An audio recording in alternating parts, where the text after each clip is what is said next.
Hola a todos, buenas tardes.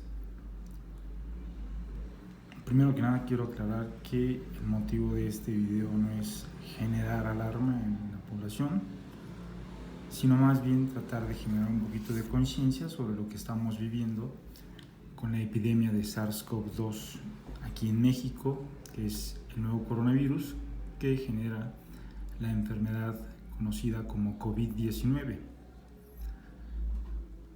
Bien, pues en este libro de Excel podemos observar que tenemos todos los casos reportados de COVID-19 en México desde el inicio de la epidemia en México, que fue el 28 de febrero del presente año, hasta el día de ayer. En esta parte podemos observar en qué rubro se encontraba la transmisión y bueno, podemos ver que hasta el día 22 de marzo estamos hablando de casos importados, es decir, los casos reportados hasta el momento eran de personas que habían llegado del extranjero contagiadas y en su defecto contactos de estas personas que eran precisamente contagiadas por sus conocidos o familiares y que estaban relacionados a los casos importados. Una vez que no logramos encontrar la relación que existe entre un caso nuevo y los casos importados o relacionados a importación, es que hablamos de transmisión local. Y esto ocurrió el día 23 de marzo. De este lado podemos observar que dice factor de transmisión. El factor de transmisión nos habla de la velocidad con que se están incrementando los casos y depende del número de pacientes contagiados con COVID, o bueno, más bien infectados, que estén afuera contagiando a las demás personas, y depende también del número de personas no contagiadas que estén afuera siendo susceptibles de ser contagiadas y por supuesto de si llevamos a cabo o no nuestras medidas de sana distancia.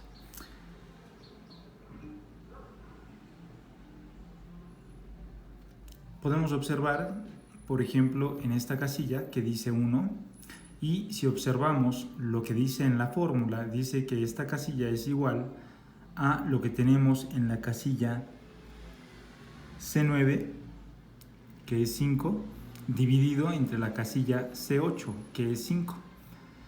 Entonces 5 entre 5 nos da el resultado de 1. Por lo tanto, si el factor de transmisión es 1, podemos ver que el número de casos está estable. En esta primera fase, cuando hablamos de casos de importación, este factor de transmisión realmente no tiene relevancia. Pero vaya que la cobra una vez que llegamos a la transmisión local. Que si no mal recuerdo, bueno, esto fue el día 23 de marzo y el informe de que entrábamos a la segunda fase fue el 24 de marzo. De manera tal que se empezaron a llevar a cabo de manera oportuna las acciones de sana distancia. Si observamos el factor de transmisión, el primero que se dio, que tiene que ver entre la división de 2 días de transmisión local, que es este, el resultado, si tomamos en cuenta solo los primeros 4 dígitos, fue de 1.1035. De ahí podemos observar que al día siguiente se elevó a 1.1728 y en el siguiente día, específicamente el 26 de marzo, se elevó a 1.2315. De ahí hacia abajo podemos ver que hay un decremento ligero, de repente se vuelve a incrementar y a bajar, pero podríamos ver que no vuelve a esta cifra de 1.2315 o la llega a superar.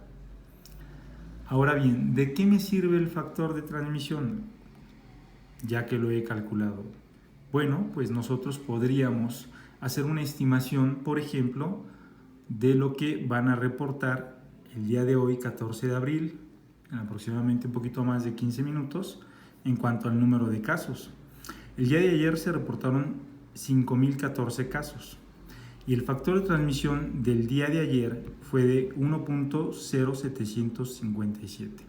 Entonces, Si yo multiplico 5014 por 1.0757, el resultado sería lo que yo espero que me puedan reportar el día de hoy. Y eso lo podemos observar en esta siguiente hoja, donde en efecto tenemos aquí 5014 casos. Aquí está el factor de transmisión de ayer, insisto, 1.0757, y podemos ver que aquí en la fórmula dice que esto es igual a C50, que es lo que está reportado, 5014 casos, por 1.0757, que es el factor de transmisión del día de ayer. Y el resultado es 5393.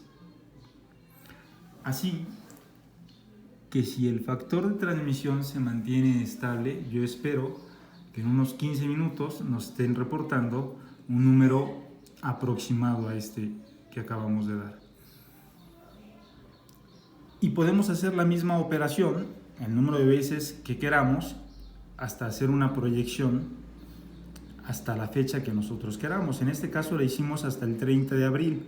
Siguiendo este factor de transmisión a partir del día 13, lo esperado para el 30 de abril sería 17.335 casos. Ahora, eso es a partir de hoy. Pero si tomamos en cuenta el factor de transmisión más elevado que tuvimos, que fue el día 26, que fue de 1.2315, en este caso el 26 de marzo, y hacemos precisamente ese ejercicio a partir de ese día en adelante, podemos ver que aquí tenemos proyección el día 26 de marzo del 2020 con el factor de transmisión de 1.2315.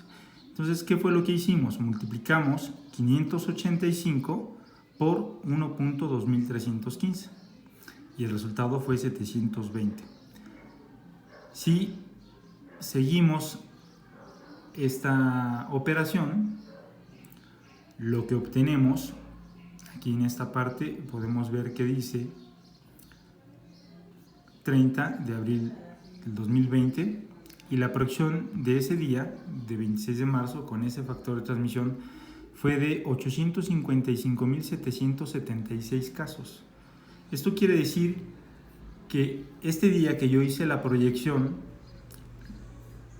lo que nosotros esperábamos para el 30 de abril eran 855.776 casos.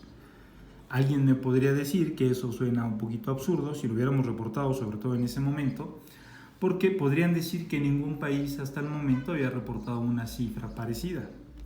Ahora bien, a nivel mundial se calcula que solo el 20% de la población presentará los síntomas suficientemente importantes como para requerir atención médica. Por lo tanto, estos serían los casos que probablemente se confirmarían, que tuvieran los síntomas que justifiquen hacerles una reacción en cadena de polimerasa. Aquí en México parece ser que el cálculo fue alrededor del 30%. Entonces podemos observar en esta columna que dice atención médica, es decir, precisamente este porcentaje de pacientes o de personas contagiadas que requerirían atención médica independientemente de la gravedad, pero que corresponderían a los casos que estaríamos confirmando. En este caso hablamos de 256.732 casos, lo cual correspondería más o menos con las cifras publicadas o reportadas por otros países. Y si tomamos en cuenta lo que se estima aquí en atención ambulatoria, los que serían atendidos de manera, valga la redundancia, ambulatoria, serían 169.880 casos. Y lo que esperaríamos es que estuvieran hospitalizados, ya sea estables o graves, alrededor de 86.852 casos.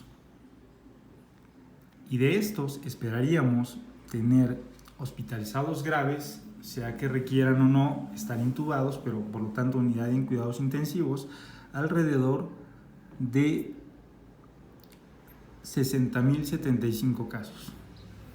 Ahora, tomando en cuenta la mortalidad reportada a nivel mundial, que es más o menos 6.2, si no mal recuerdo, y igual en México estamos alrededor de 6.2 hasta el momento, la tasa de defunción sería aproximadamente 53.058 casos al 30 de abril. Eso era nuestra proyección a partir del 26 de marzo. Pero como podemos observar,